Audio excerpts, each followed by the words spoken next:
All right, dear. Thank you. Oh, gosh. Good evening, ladies and gentlemen. Welcome to the Forest Commons Forum for this year, with forum number 2, I believe. And we've been doing this now, I can't believe it, but it's our 10th year of doing the forums where time flies and having fun. A few announcements. The bathrooms are right through that door on your left should they be needed.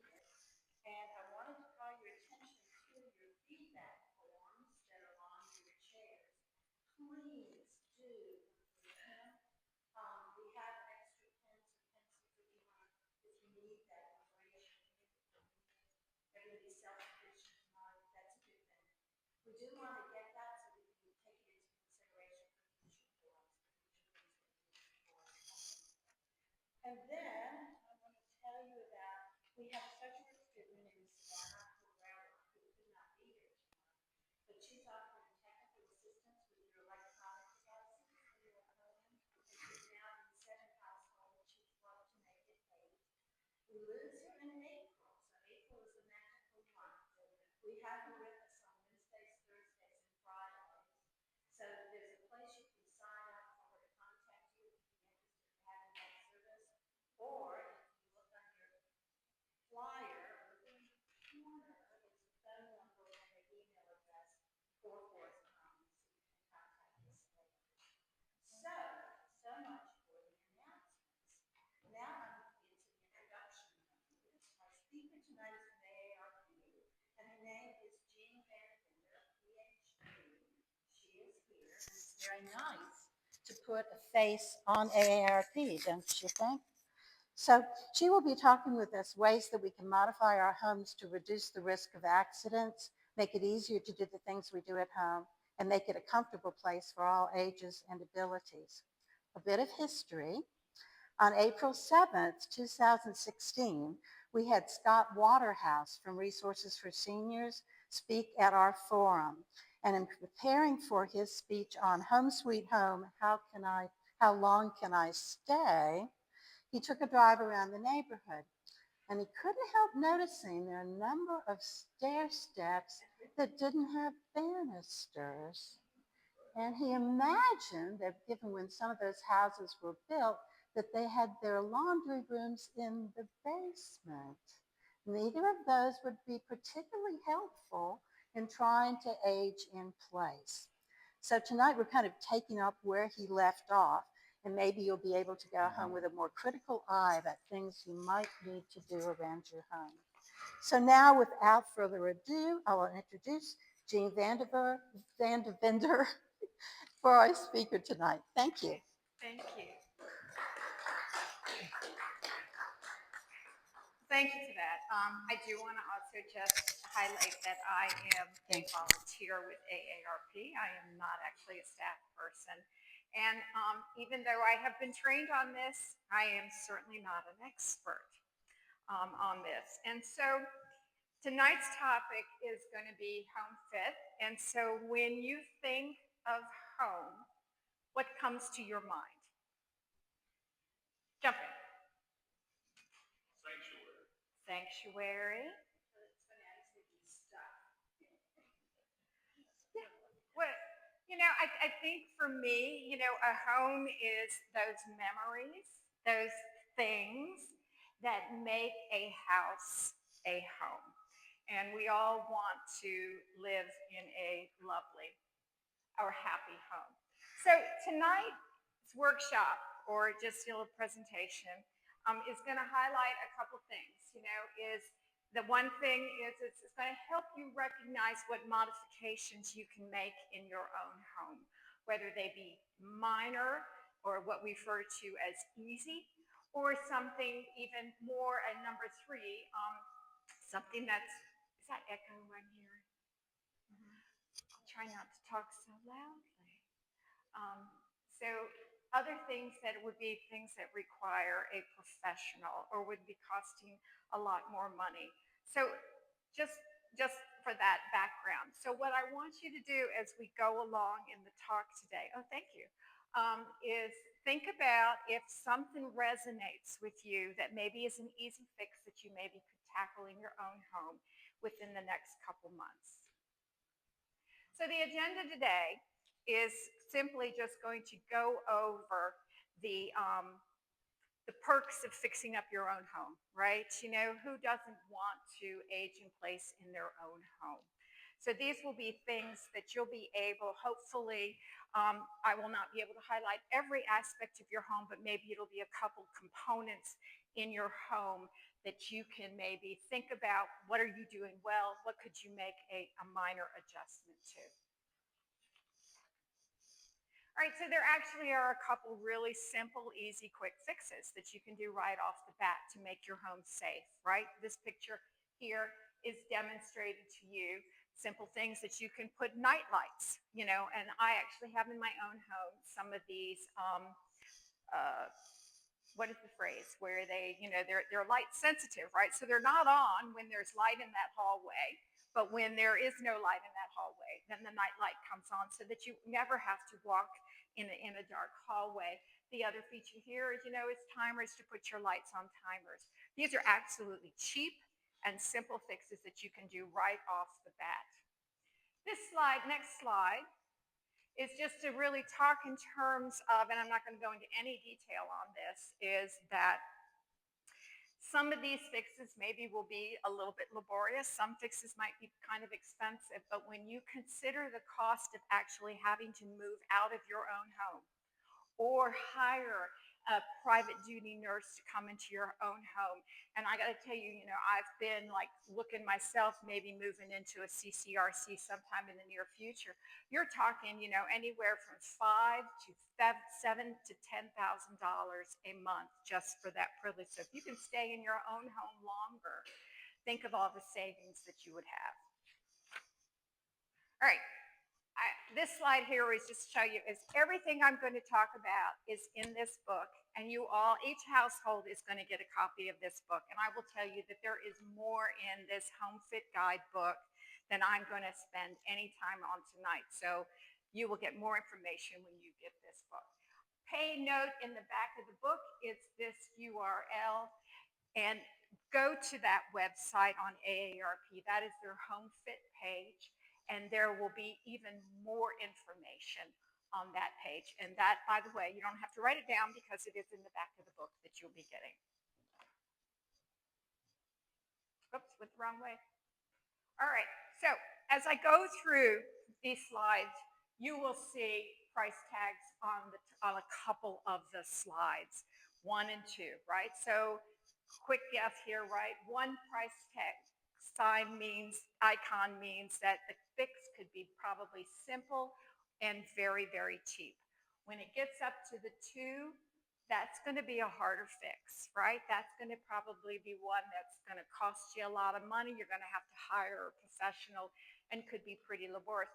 But don't rule those out because, as I said in the previous slide, you know, a $5,000 fix in your house will be very pay off in the end in the future.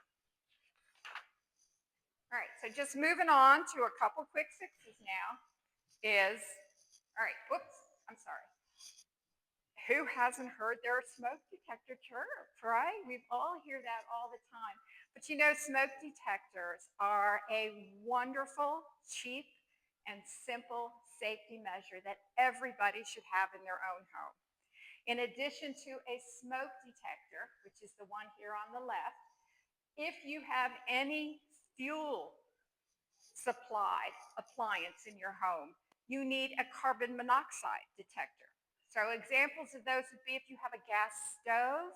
I myself have a gas hot water tank. If you have a gas furnace, you must have a carbon monoxide detector also. All of these detectors, you know, are supposed to be in your bedroom areas, right? So you should have them in the bedroom, outside. So in my house, I have an upstairs bedroom wing, and then I have my master on the first floor. So I have both of these on both sets of the floors, and then the carbon monoxide one I also have by my hot water tank, right? So I want to catch that error right off the bat. The thing that is interesting is these have evolved so much over the years, right? When I first got mine, oh my gosh, you had to put in your calendar every year to change the battery, right? Because the last thing you want is the battery to go dead when you need that thing to be working. Or, which happens, is the battery starts to die, and that's when the chirping begins. Um, the newer ones will allow you to hardwire it. So if you're doing like a new construction, you can actually hardwire it to your electric line. Or what I did just recently is I bought a combo unit that's both a smoke detector and a carbon monoxide detector. And it comes with a 10-year battery. So I don't have to think about it for the next 10 years, which is good for me because I don't want to think about it. All right, moving into some other safety features you need in your home. Everybody's been told you should keep a fire extinguisher, preferably in your kitchen area, right? Because the kitchen is a known place for a flash fire. I will be honest with you, I have one underneath my kitchen sink. I have never ever used it. I do look at the little thingy occasionally. Yeah, it still looks like it's working. But truthfully, in a moment of panic, I'm not sure I would know how to use it. So I did a little research myself, and I discovered fire blankets will be the perfect thing for me. All right, so if you're not familiar with the way a fire blanket works, is it comes in this little bag like this. You see the little black lines, these little things, they're tabs, right? So you hang it. I have it hanging in a pantry in my kitchen. And if you need this, you pull the tabs and out comes the blanket.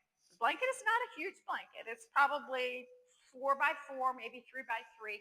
It's perfect for throwing it over your pot that just had a little flash fire.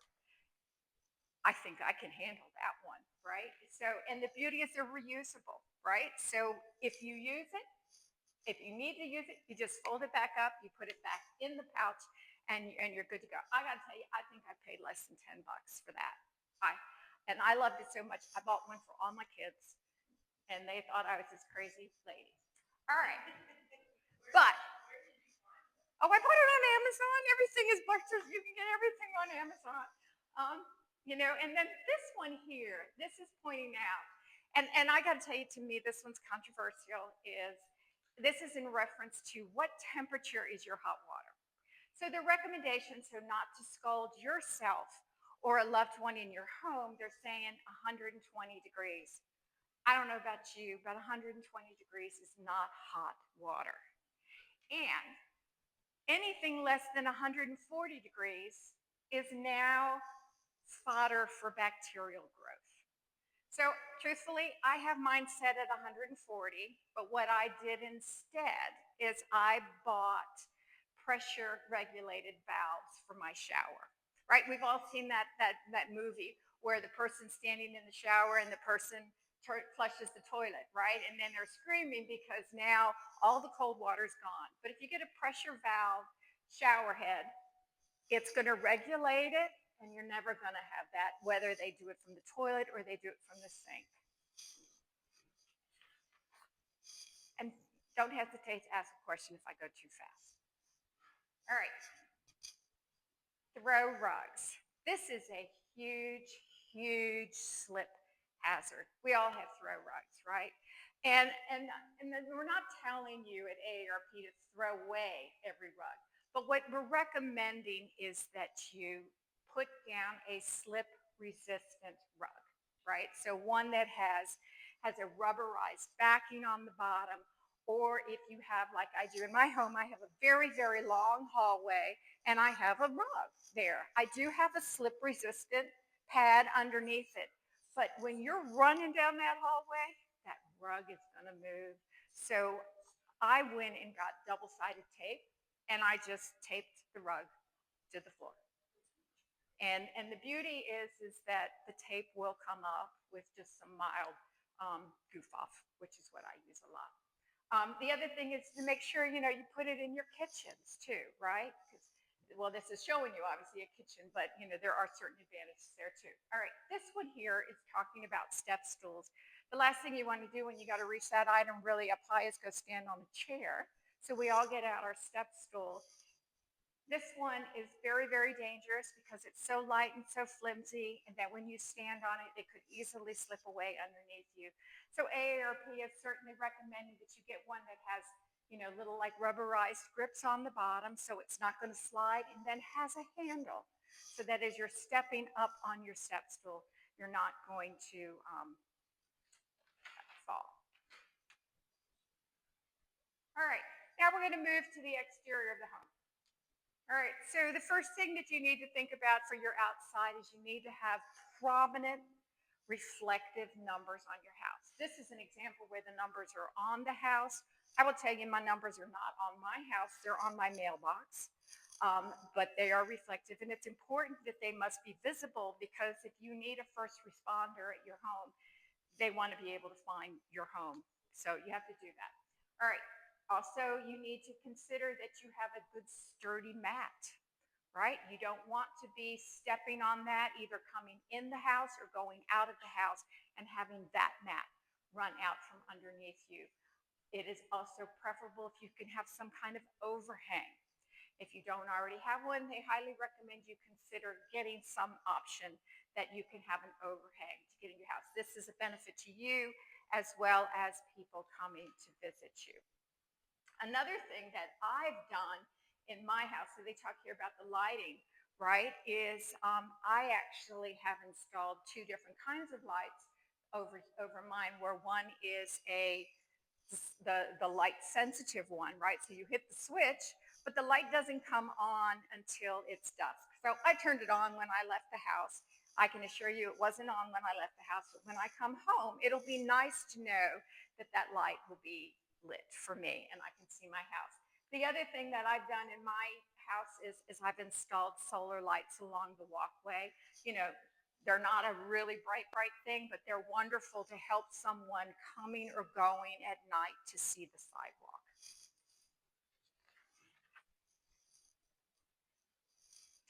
This one, oops, I keep doing that, so sorry.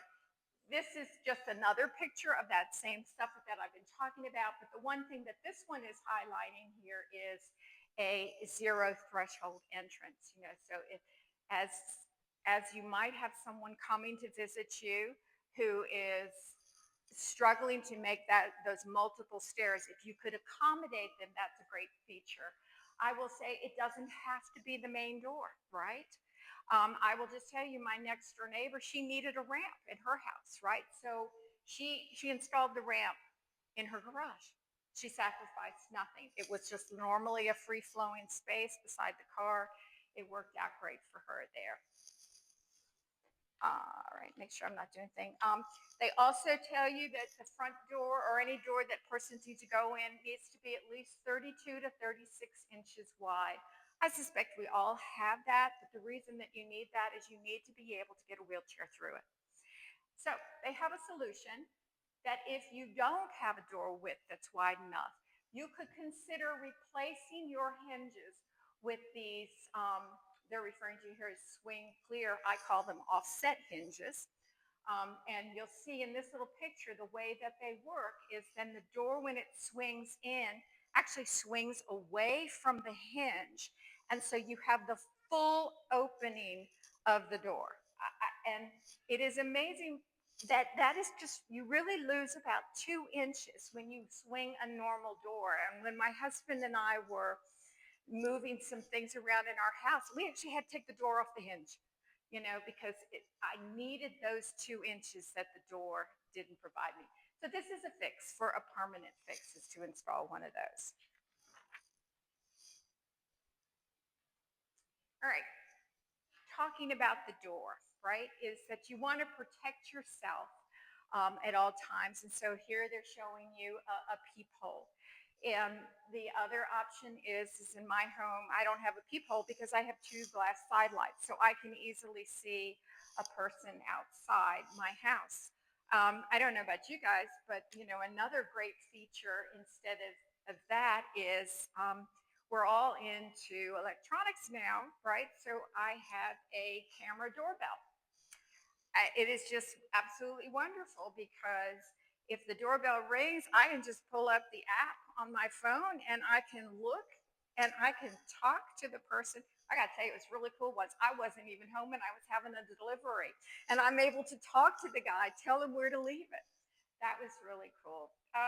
The other thing that they want to point out here is the type of handle on your door.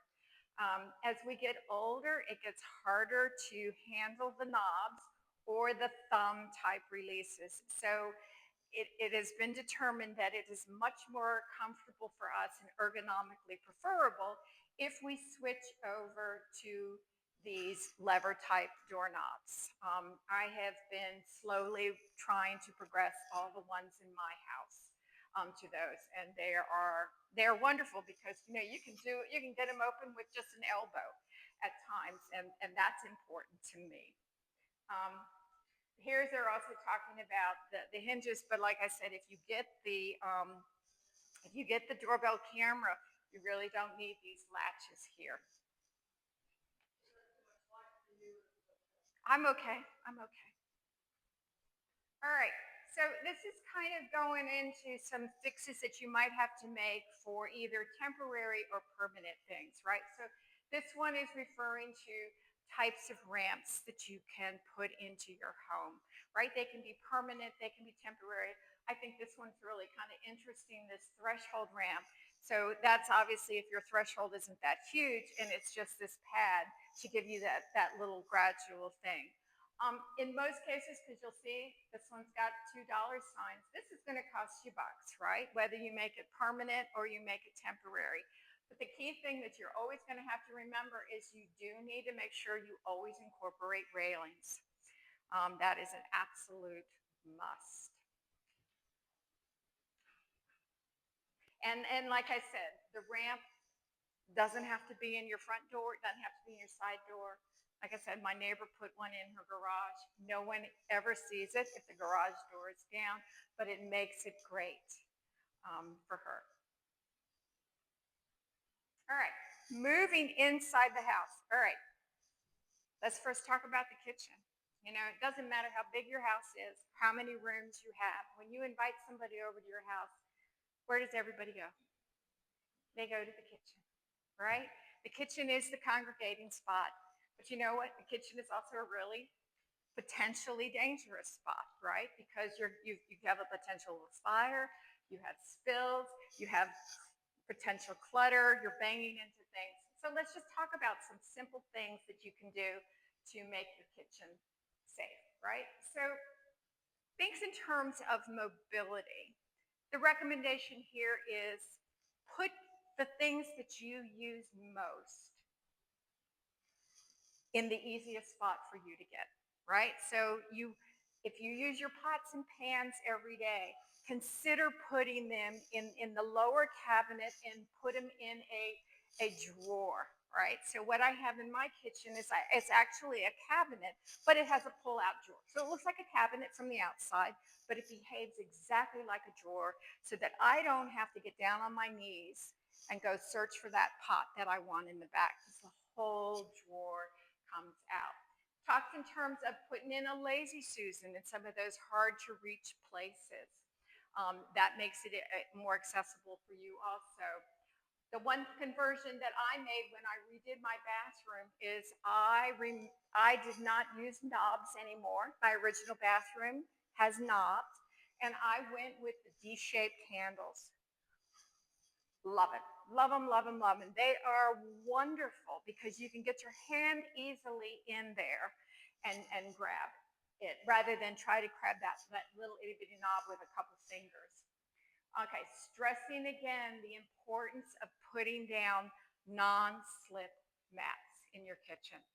They are an advantage for two reasons. One is if you put it like in front of your major work zone areas, which would be like your sink or your stove area, you could get one that's slightly cushioned, right? So that would help you so that you don't get that pain in your legs when standing so long. And the other thing, like for me, is they absorb moisture. So who doesn't spill water right beside the sink? Who hasn't fallen in the kitchen? I have fallen in the kitchen, and let me tell you, it hurts. Yes, see? It hurts. And what did I fall on? Water, right? And so that after that happened, that's when I got this mat, because when you're in the kitchen, you're usually running from this spot to that spot. So that was it. And then the other thing they're mentioning here is to clean up your counter. It makes it easier for you to do your prep work when you don't have to like move everything around. So the recommendation is to keep only on the counter those things that you use every day. I use my coffee pot and my toaster almost every day. They stay on the counter. I don't use my crock pot. That goes in the pantry. So consider those as easy, quick fixes. Then the other thing they also said now is if, like in that example, is if you find that standing at the height of a counter is hard on you, feel free to move to a kitchen table, right? Work from there. Or if you're willing to spend the money, here's an option to have a pull-out built into your kitchen, which I think is really kind of cool. That's an option. Then the other thing here that they're saying is, and let me tell you, I have done that myself in the past, is consider open shelving, right? We all like those closed doors, but who hasn't bumped themselves in an open cabinet? Oh my gosh, all the time, because you forget, because you think, well, I'm going to go right back to that cabinet. And then my husband walks in and then bang, So if, consider removing the doors and living with it open like that. Was there a question? Oh, okay, sorry. And then I don't know about this. The cabinets over the fridge, that's to store the things you don't use often. Drawers are very in depth. So if you're in the market to redo your kitchen, consider putting in different depth drawers, right?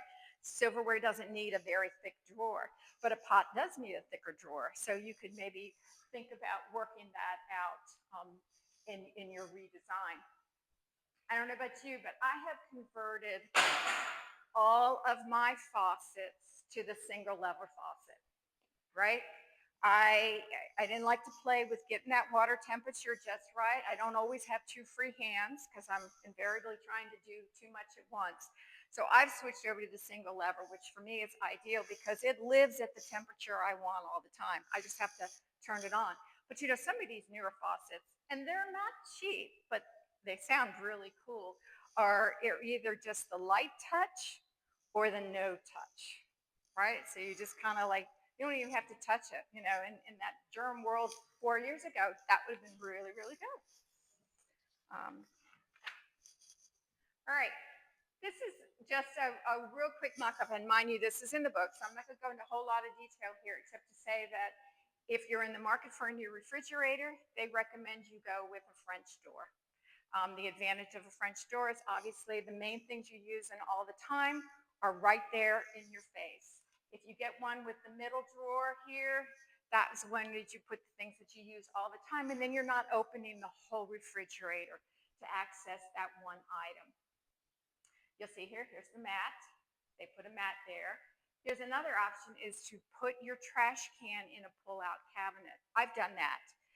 One of the reasons I did it initially was for aesthetics. Do you have a question?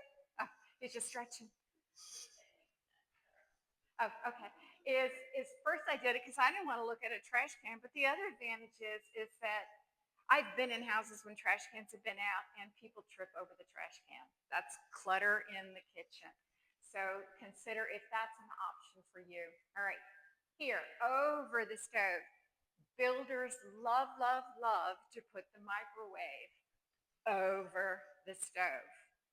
That is the worst place for anybody to have a microwave, right? They put it there because it's efficient use of the cabinet space. It usually has a light, usually has a hood, a fan in it. But think about it. You're now having to lift a heavy dish up over your head to put it in this cabinet into this microwave. And now when it's done, you are pulling this hot dish out, and it's heavy out. And guess where it is? It's right over top of this stove. What if you're using your stove at the same time? Now you got to reach over that heat. So AARP is really recommending, if you have a choice, consider putting your microwave someplace else, right? Put it on the counter. If you have an option to redesign your kitchen, get one built in the wall. I will tell you, in my kitchen, I actually put in a microwave convection unit in the wall. It's best of both worlds to me. It's my second oven, and it's a microwave. And guess where it is? It is at this height, which is perfect for me. It's not down here, it's not up there. Anything else I'm missing in this one? No. All right. All right. Now let's move to the dangerous room in the house. I said the kitchen was dangerous, but this one's dangerous too, right? The bathroom has so many hard surfaces. You got a toilet, you got a tub, you got a sink, and you got a floor, which is probably tiled, right? All of those are really hard surfaces. What else does a bathroom have? Water, right? Man, when you slip and you fall, and I actually had a friend that, her father had a very serious fall in the bathroom when he slipped on the floor coming out of his bathtub. So let's talk about some quick things that we can do here, all right? Don't we love to stress the rubberized bath mats, right? So I have replaced all the bath mats in my house with bath mats that have that rubber backing on them, right? You know, I went from that wonderful towel one, right, that I could throw in the washer every time I washed my towels. But oh my gosh, no, I do not want to step on that and then have that fly out from underneath me. So consider replacing those.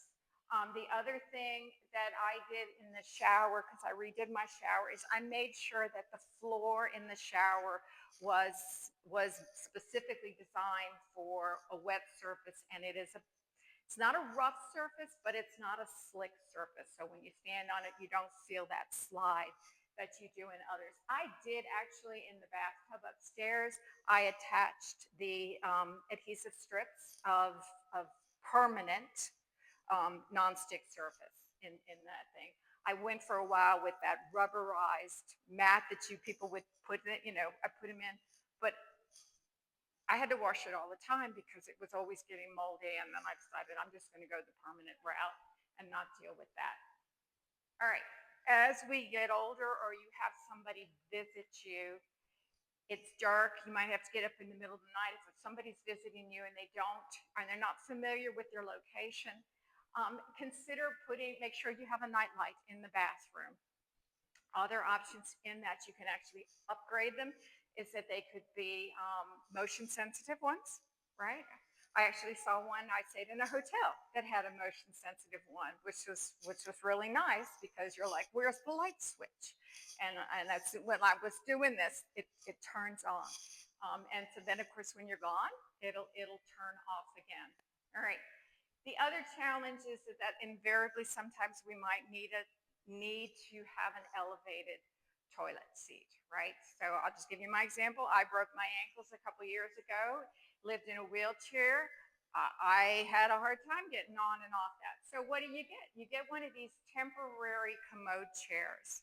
The beauty of them is it raises the seat. You can adjust how high you want it to be. It has handlebars to help you get in and out, on and off the seat.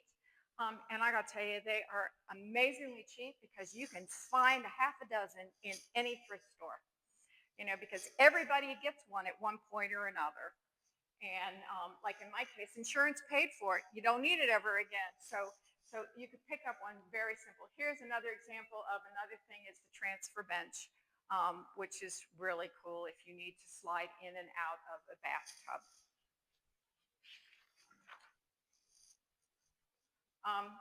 This one is in reference also to the high toilet. I'll be honest with you, I'm not in love with this option here to raise the toilet. It's a riser. So you basically buy this riser and then you take your existing toilet and you elevate it.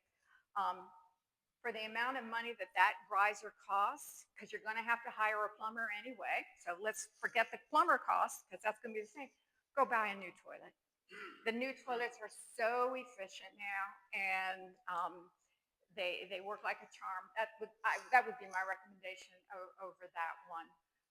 And then here is, you know, who doesn't have an older home with the original bathroom counter height about here? Um, and you know, if you're standing there for a long time because you're having to bend over for so long, it is so uncomfortable. So if it's an option to raise your vanity, my sister actually did that. She had her vanity lifted up. Her builder put in risers, and she reused her existing vanity because she loved her existing vanity. Almost every new vanity out in the market is the recommended 36-inch height. Um, Bear in mind, if you do change it, you're going to have to deal probably with plumbing issues because the plumbing is going to be way down here, and you're going to now have to raise the plumbing. But I got to tell you, loved it, loved it, loved it when I raised my bathroom. Let me see if I'm forgetting anything. No. All right. So here is an example of an ideal shower is a no threshold shower and a doorless shower, right? You know, but truthfully, I don't know that we all have this option because in order for your shower to be thresholdless or doorless, it's going to have to be a bigger shower than what they're showing here in this picture. Otherwise, you're going to have water all the way in your bathroom. So consider how low the threshold can be and consider maybe even just a half wall of glass or a good wall that has a nice swing on it to allow you to do that. This one here is the option is that if you have the space in your shower, you could consider putting in a bench. These can be permanently mounted in, or a lot of people sell them that they freestand in there. I'll be honest with you that one would make me a little bit nervous that I would, because when I take my glasses off, I see nothing. So I could see me kicking it with my foot and then I'd have a broken toe. So I'm not sure I would get a freestanding, but this one's kind of neat because I think it actually folds up out of the way when you're not using it.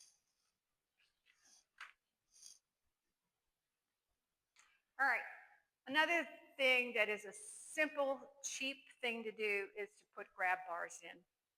All right, we need grab bars where? You need a grab bar when you're getting into your shower or your tub, particularly your tub. You see these now, it's mandatory in every hotel that they have one of these because you now have got to lift up and get in there and you're not familiar with that bathroom. Oops, this is you'll see a couple have check marks. You know why the ones have check marks and the others don't have check marks?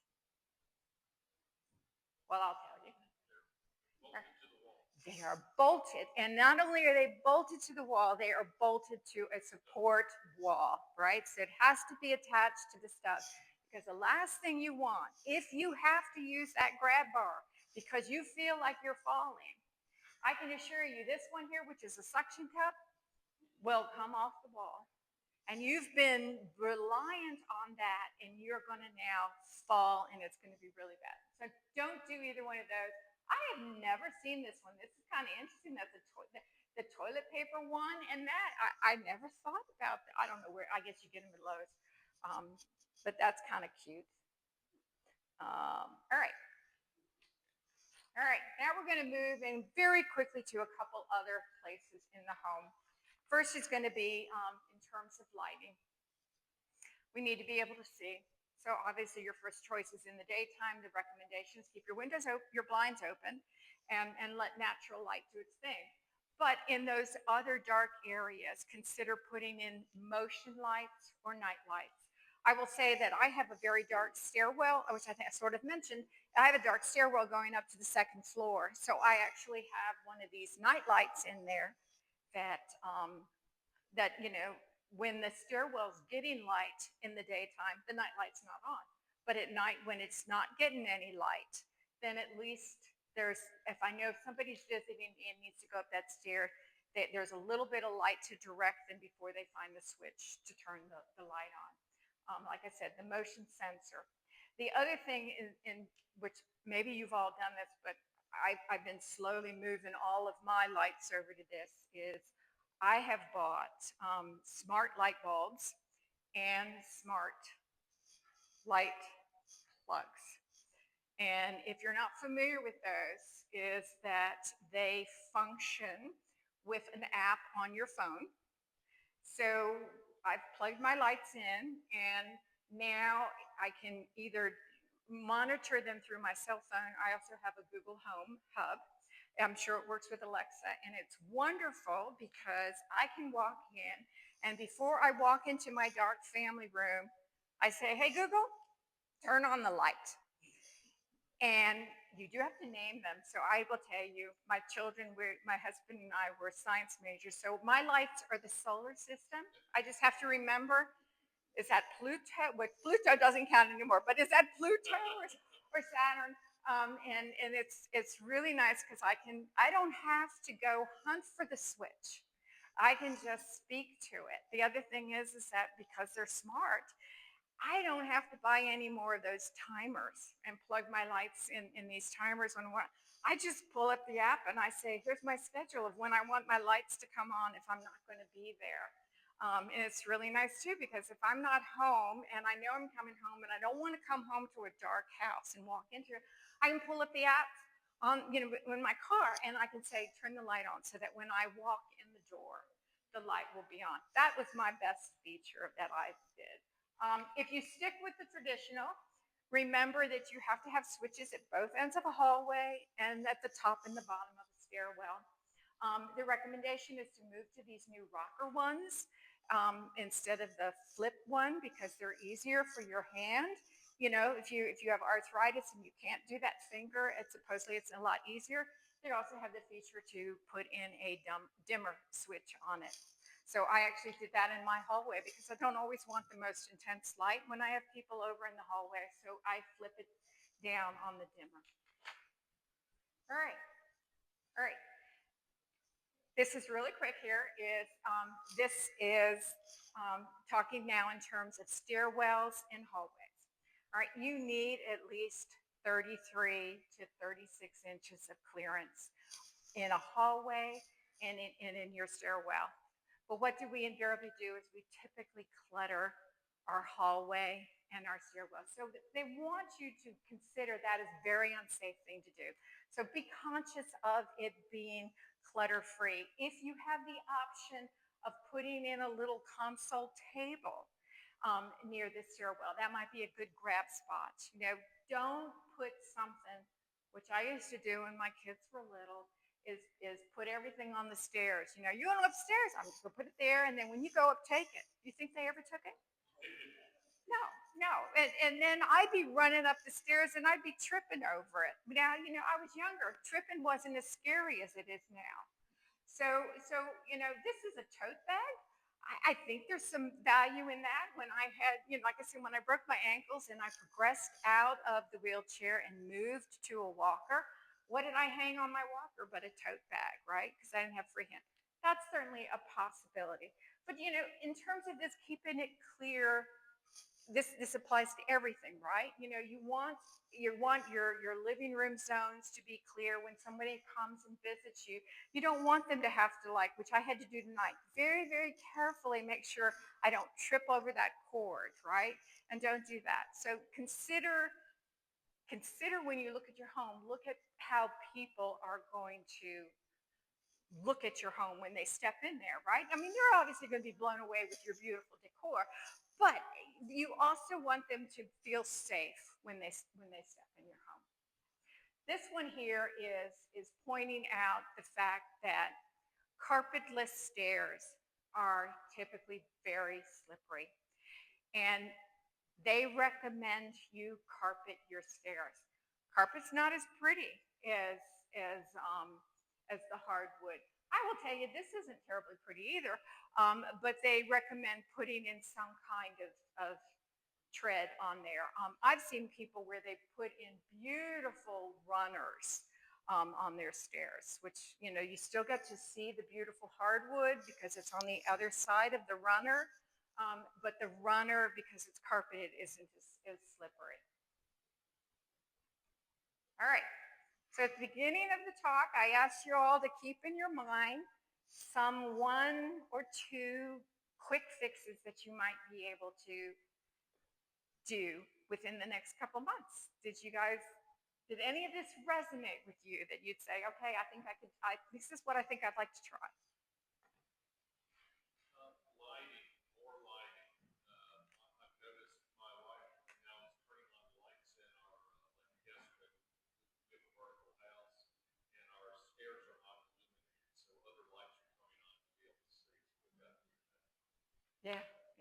Yeah. Well, what I did in my house, I don't know if it's an option for you, for my stairwell to get light in mine, I put a solar tube. You familiar with those? So I did that. That made like I said, my night light doesn't come on in the day because the solar tube really helped me a lot. Thank you for that. Any others? I like motion sensing light switches. I like that little ramp threshold. I did too. I'm gonna look for that one. I'm sure all of those are at Home Depot if you look for it. All right, so like I said, thank you for sitting here through this. Every household is going to get one of these. And then, like I said, this URL is on the back of the book. And there is so much more information than I went over tonight, both in the book and on that web page. And then this one's a new one to me. They have an app. I don't really know what that one does, but it's here in this. It's here on this slide. So, but all right. Well, that's it. Thank you so much.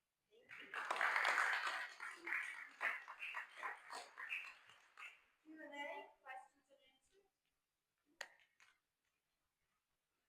I'd like to make one hint. Yes. Put a dot on the shower right where you grab your little lip. You can trip on that and fall. And I'm telling you, I see what you're saying, because the color is normally the same, and so you're not seeing it. Oh, that's a real good one. I had my pen on me. I'd write it down. Thank you. Yes. Thank you.